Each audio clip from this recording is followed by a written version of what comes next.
What's up everyone? Coach Frankie here to talk you through our Dumbbell Renegade Row. One of my favorite movements because it does incorporate multiple different movements into just one. So let's talk about what it looks like. All right, so I'm gonna give you guys a couple demo reps.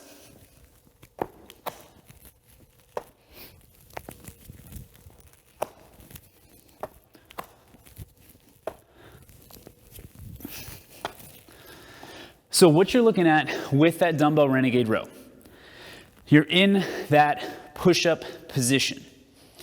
Your feet are a little bit wider than normal. They should be splayed out to give you some balance.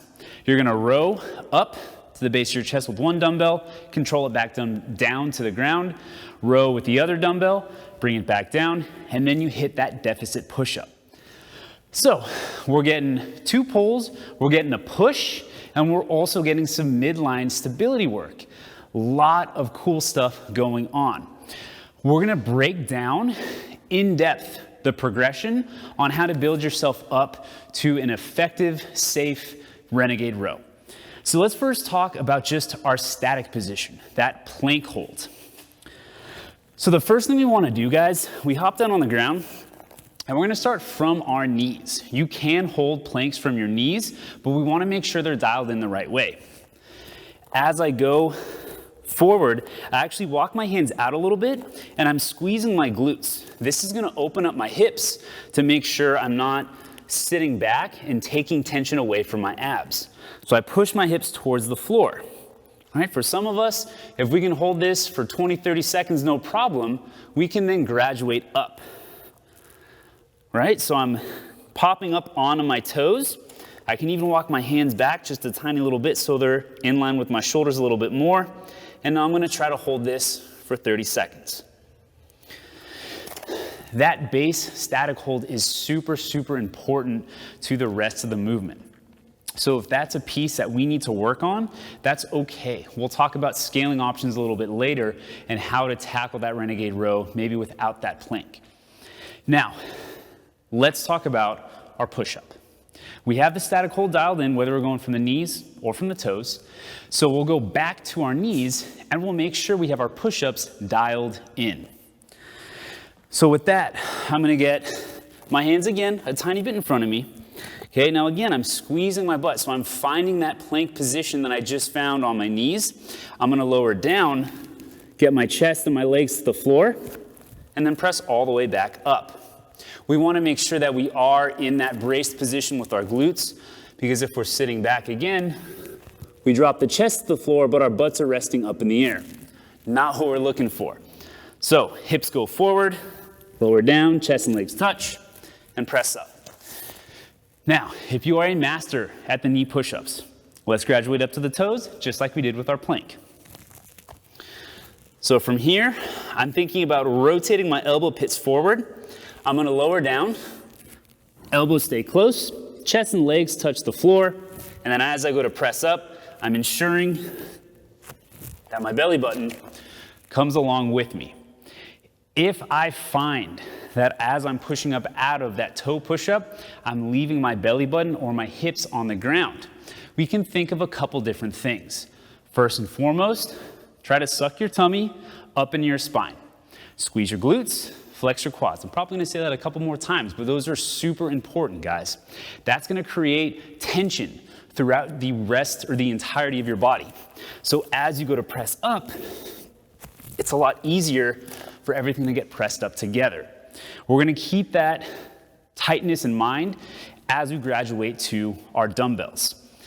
Now, based off the dumbbells you are using, the hexes might be a little bit bigger. If you're not using hexes, make sure you're being careful. But the heavier dumbbells are gonna have bigger hexes, which is going to increase that deficit by a little bit. We still get set up, and I'm actually gonna have these dumbbells slightly angled into each other, so my elbows naturally stay a little bit closer. I find my push-up position, I lower myself down, and I'm making sure I have enough space between the dumbbells where my chest can get all the way to the floor before pressing back up. And remember, or notice, that as I go to press, everything is braced and everything rises together.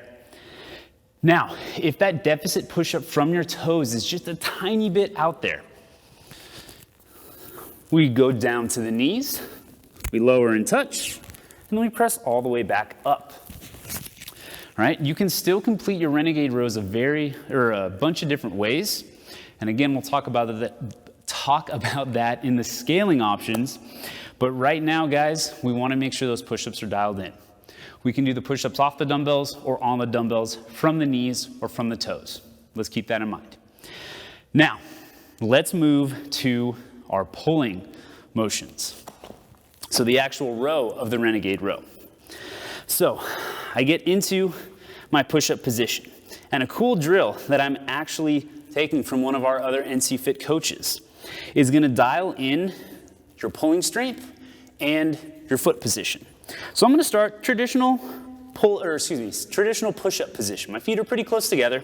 I'm going to pull my dumbbell up, and I'm going to hold for 5 seconds.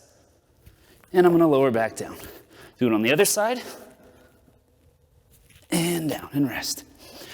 That narrow stance should not have been easy. It should have felt a little awkward. You might have had to rotate a little bit or really, really plant on that opposite dumbbell. Okay, so that's step one. Step two, we walk our feet out about 5 or 6 inches to either side, and we repeat the process. Pull and hold, lower down, pull and hold, and lower down. That wider stance should have definitely felt easier. So, if that was the sweet spot for you, stay there. But if we need to go a little bit wider, we can do that same drill again. All right, so now my feet are even 5 or 6 inches further apart. I pull, lower down, pull, and lower down. For me, that really wide straddle position with my feet allows me to efficiently pull that dumbbell up to my chest without over-rotating or having my abs leave the mat or leave the floor. So try to widen out your stance. That's gonna help with your pulls. The other thing you wanna make sure of is that you're able to control that dumbbell all the way to your chest and then all the way back down. If you find yourself pulling up and then slamming that dumbbell to the floor, or you're only getting the dumbbell halfway before lowering it back down, it might be a little bit too heavy. And if that's the case, you guys can always drop to a lighter pair of dumbbells and go that route. Now, let's reconvene. We have everything dialed in. Our plank, our push-up, and our Renegade row. So we're gonna do one together, and then we're gonna talk about our scaling options. We get into our straddled push-up position. We row once, okay, squeezing the butt, flexing the legs, and making sure our bodies stay flat to the floor. We're on the other side. We lower down for a push-up, and we drive up. Boom. Done and done. Now let's talk about scaling options. Remember, a little bit earlier, I said you have the option of going from your knees. You can do the entire movement from that knee position, but we're still focused on a straddled knee stance. I row once, I row twice, and then I hit that push-up from my knees.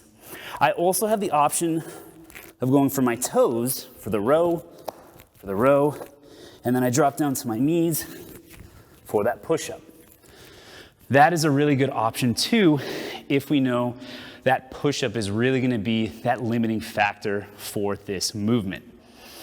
Some other options you guys can go with. If the plank is the big issue, if you're like, coach, even for my knees, this is really hard to hold that plank. A scale that I really like to throw out to my athletes. We go from a standing position. We get those dumbbells up, and then we bow forward. So we're in a bent over row position. My back is flat, my hamstrings are engaged. I'm gonna row once, I'm gonna row twice. Let's say the workout we're doing calls for 10 Renegade rows. So I have my athletes complete 10 alternating bent over rows, or 10 on each side, so for a total of 20. They then go down to the ground, and we knock out push-ups. either from the toes or from the knees. And you're completing that same amount of reps, 10, let's say. That is going to be a great way to take the core element out of it so you can really focus on the push-pull. The last way, or one of the last ways you can scale this, is if that deficit push-up is really, really a struggle, we start, we row once, we row twice, and then we walk back. We hit our push-up, either from the toes or from the knees, and we walk forward, and we reset that movement and start our next rep. The Renegade Row is going to be a fantastic way to build your pushing strength, your pulling strength, and to sneak in a little bit of core. Counting can be tough, so I always like to count on the push-up instead of on the row. But have fun with this movement, guys. Look for more of these videos, and we'll see you next time.